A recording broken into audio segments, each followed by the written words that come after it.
The history of science, Goethe said once, is science itself. See, science cannot be done without also doing its history. And history of science cannot be done without also doing science, because of the simple reason that both go after the problems that interest science. Without the problems of science, there can be neither science nor its history. Science is not an accumulation of facts.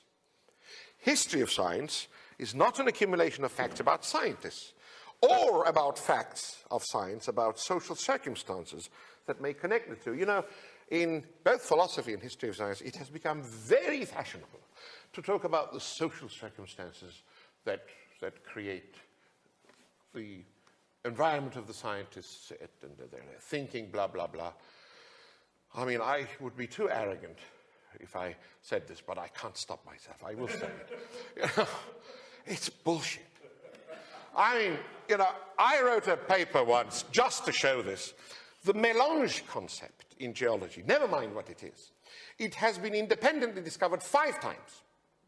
Once in Scotland, once in Turkey by a Turk working in impossible conditions during the war, then by a Chinaman working in California, and we know that there were 2 episodes earlier that nobody talks about, by the Swiss in the Alps, all independent of each other.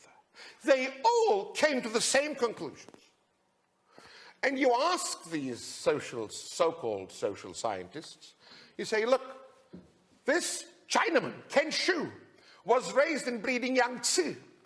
His social environment had absolutely nothing to do with our social environment, right? And he thought exactly the same things as did Greenlee, who was a very stout and religious Scotsman, and the same thing as this poor Turkish graduate student whose world was worlds apart from either the Scotsman or the Chinaman. They thought exactly the same things, came exactly to the same conclusions, because they were looking at exactly the same phenomenon. So it is hypotheses that drive you, but what eventually links the hypothesis into what we hope to be the reality, it is the tests with observation. And that's what distinguishes us.